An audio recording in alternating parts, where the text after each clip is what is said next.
Hello guys and welcome back to Reading Club. So today I'm going to read you Dirty Birdie Lou, the second story, which is called Dig.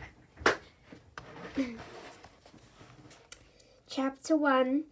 Mom, can I have an ice cream? Asked Bertie. No, you've just had lunch. But I'm still hungry. You're not hungry, you're just greedy. Now find something to do. Bertie flopped down on the sand. They had been at Slopton-on-Sea for almost a week, and he had done everything there was to do. It was okay for his parents. They liked doing nothing. And Susie could lie around doing nothing for hours. But Bertie wanted to play. He stared at the wind-swept beach and the grey sky. If only Darren or Eugene were here, then they could play football or pirates or maybe pirate football. Suddenly, Mum got to her feet. Goodness, isn't that the Riches over there? Bertie turned to look. A couple were coming their way, loaded down with rugs, bags, and beach chairs. Trailing behind was a goofy boy with lank, fair hair. Bertie groaned. Not Royston Rich? What's he doing here? Royston was in Bertie's class, and Bertie couldn't stand him. He was the biggest boaster in the school. Whatever anyone had, Royston had one that was bigger, better, and 10 times more expensive. Good heavens, cried Mrs. Rich, raising her sunglasses. Fancy seeing you. Yes, said Mum. I didn't know you came here on holiday. It's our first time, said Mrs. Rich. Gerald's sister has a house by the beach, doesn't she, Gerald? Actually, it's more of a villa, yawned Gerald. What about you? Oh, we just rented a little flat, said Mum.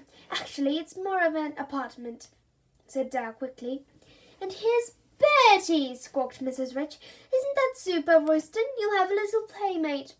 Super, said Royston, glaring at Bertie. Lovely, said Mum. Bertie's been moaning that he's missing his friends. Why don't you two run along and play? Bertie groaned. Play with Royston? He'd rather wrestle an octopus. So, sighed Royston, what shall we do? Want to see my new remote-control plane? No thanks, said Bertie. I'm busy. He picked up a spade and began digging the hole he'd started earlier. That's rubbish, sniffed Royston. Why don't you make it bigger? I am making it bigger, scowled Bertie. Your spade's too small. Why don't you get a bigger one? Bertie went on shoveling sand. He would have liked to bury Royston up to his neck. I'm getting a new bucket and spade for the competition, boasted Royston. Bertie stopped digging. What competition? The sandcastle competition, stupid. Didn't you know? There's a prize and everything. Bertie's eyes lit up. A sandcastle competition with a prize? Why hadn't anyone told him? In Bertie's opinion, he was brilliant at building sandcastles. What is this competition? He asked. Tomorrow, said Royston. Maybe you should enter so you can watch me win. I already know what I'm going to make, and it will be miles better than yours. Want to bet? Asked Bertie. Suits me. They shook hands. See you tomorrow then, said Royston, swaggering off with his nose in the air. Bertie watched him go. He would teach that goofy-faced show-off how to make a sandcastle. Wait till tomorrow, then they'd see who was best. Chapter 2. That evening, Bertie's family ate supper back at the flat. Whiffer hovered beside Bertie's chair, hoping he would drop some chips onto the carpet. Dad, said Bertie, can I enter a sandcastle competition? They're having one on the beach tomorrow. Royston reckons he's going to win. Huh, I bet he does, said Dad. We'll see about that. His dad's buying him a new bucket and spade, said Bertie. Typical, said Dad. We'll get you a new one in the morning. That's not fair, grumbled Susie. What about me? Mom rolled her eyes. Aren't you taking this a bit seriously? It's only a sandcastle competition. It's meant to be fun. What does it matter? Who wins? Of course it matters, said Dad. I'm not letting Gerald Rich's son win. Why not? Because he's a smelly-pants show-off, answered Bertie. Exactly, said Dad. Anyway, we are bound to win. We just need to think of something clever. We, said Dad. Yes, me and you, we can be a team.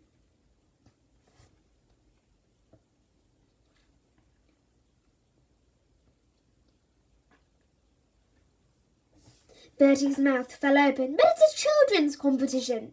Don't worry, said Dad. I'm not going to interfere. I'll just be there to offer advice. Bertie had heard this before. When his dad offered advice, it usually ended with him taking over completely. Like the time he dealt with Bertie's history project and had stayed up half the night making an Egyptian pyramid out of yogurt pots. Bertie didn't want to be the only boy in the competition who's brought along his dad. It would be so embarrassing. Dad stroked his chin. The question is what to make. It's going to be something eye-catching. What about the Houses of Parliament? No, groaned Bertie. Or the Eiffel Tower? No, or an airport with planes and runways and control tower. No, no, no, cried Bertie. Dad, I'd rather do it by myself, please.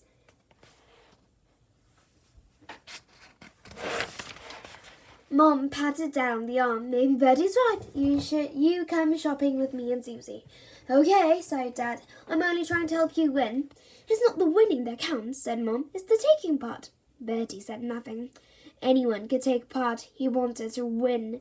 But if he was going to beat Royston, he needed a good idea. Everyone would be making crummy old sandcastles. His entry had to be something different, something no one else would think of. He glanced down. Whiffer was still eyeing his chips with his tongue hanging out. That was it, of course. Instead of a sandcastle, he'd make a sand dog. It was different. It was original and best of all he could get Whiffer to act as his model. Bertie sneaked a chip off his plate and dropped it on the carpet. That prize was as good as his. Chapter 3. Next morning, Bertie arrived at the beach with his brand new bucket and spade. Whiffer trotted eagerly at his heels. It was a bright, breezy day with a few grey clouds out to sea. A large crowd of children had turned up for the competition. Bertie noticed many of them had brought shells and flags and other stuff to decorate their sandcastles. You're sure you don't want us to stay? Asked Dad. No, it's okay, said Bertie. Whiffer will keep me company. Can we get to the shops now? Moaned Susie. Mom glanced at the sky. It looks a bit cloudy, she said. Do you better take my umbrella just in case. We'll be back for the judging. Good luck, Bertie, she called as they headed off. Royston Rich pulled his way through the crowd. Like Bertie, he had a brand new bucket and spade, though his were big enough to dig to Australia. Hello, Bertie. Come to watch me win, he smacked. In your dreams, said Bertie. Just then Mr. Rich appeared. Bertie stared. He was carrying a new bucket and spade too. Wait, said Bertie. Your dad's not entering, is he? Oh, yes, didn't I mention it, said Royston. Parents are allowed to help. It's in the rules. Luckily, my dad's brilliant at making sandcastles. Bertie glanced round. It seemed everyone else was here with their mum, dad, or grandma. He was the only one entering by himself. He looked for his dad, but it was too late. He'd already gone. That two-faced rat of Royston. He'd done this on purpose.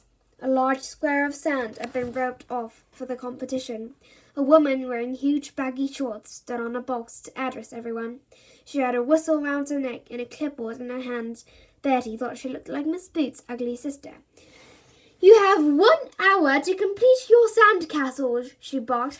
When time is up, I shall blow one blast of my whistle, like so.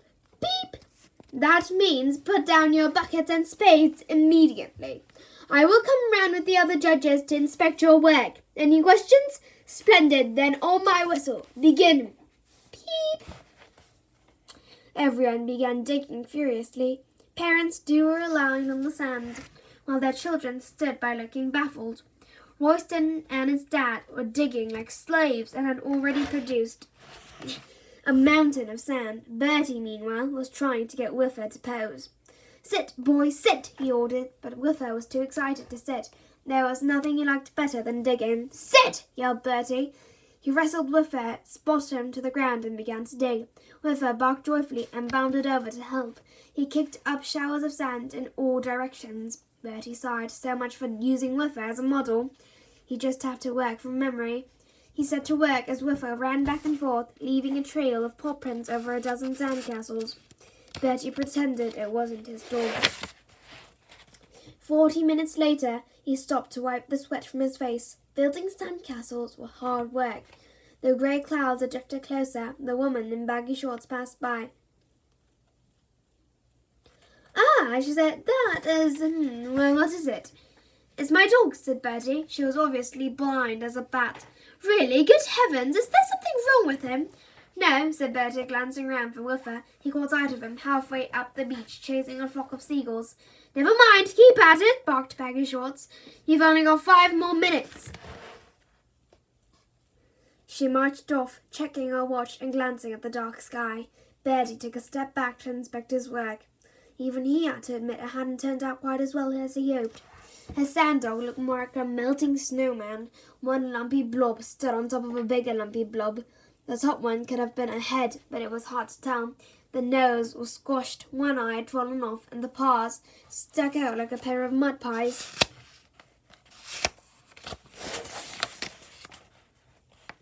Bertie turned to check out the competition. He stared boggle-eyed. Some of the other entries were amazing. They were playful dolphins, the seahorses, and fairy castle covered with pink shells. Next to him was a mermaid with seaweed hair. And best of all was a speedboat so real that it seemed to be skimming the waves. At the wheel was a goofy boy in a sailor's cap, Royston Rich. He caught sight of Bertie and waved. Bertie's shoulders drooped. There was no way he was going to win. Royston's speedboat would walk it. And for the next million years he'd have to endure his endless boasting at school. By now a crowd of people had gathered to watch. Bertie spotted his parents among them. They had rescued Whiffer, and Susie was trying hard to stop him running off again. Big black clouds blotted out the sun as Baggy Shorts climbed onto a box and blew a blast of a whistle. "Peep! Time's up!" she barked. "Everyone put down your—" But her words were drowned out as the clouds burst and the rain came pouring down. Chapter 4. Everyone fled. Children dropped their spades and ran. Bertie's family ran too, finding shelter under the room of the beach cafe. "Where's Bertie?" asked Mum suddenly. Dad stared. "I thought he was with us." Susie shrugged her shoulders. "Don't ask me. I was holding Whiffer, but he's ran off." They peered through the pouring rain. The beach was empty apart from one large yellow umbrella. Under it they could just make out a boy and a dog sitting next to a shapeless lump of sand. At last the rain stopped and everyone crept back to see what was left of the sandcastle. The beach looked like a battlefield. The mermaid was a clump of seaweed, while Royston's speedboat was a soggy heap. Everywhere lay messy blobs of sand, which had once been dolphins or seahorses. The judges huddled together for a moment, and Baggy Shorts climbed back onto a box. "I regret to say the competition has been cancelled," she said. "The rain has ruined everything. There's really nothing left we can judge." "Yes, there is!" Everyone turned round. It was the boy with the dog. "Look!" shouted Bertie. "It's all right. I kept it dry." The judges stared. Bertie's sandcastle resembled an alien from the planet Blob. Nevertheless, it was the only entry left. They mumbled together, and finally Baggy Shorts turned to face the crowd. "I'm pleased to announce that we have a winner. First prize goes to, Bertie whispered in her ear. "To Bertie for his, unusual portrait of a dog. Well done." Bertie stepped forward to receive his prize. It was a giant hamper stuffed with cakes, sweets, toffee apple, and goodies. As he carried it off, he passed a goofy red-faced boy throwing a tantrum. Bertie gave Royston a cheery wave. Victory had never tasted so sweet. Well, that's the end of this channel. I hope you liked it, and please click many likes and subscribe Reading Club while I come back tomorrow with a new and improved channel. Bye, everybody.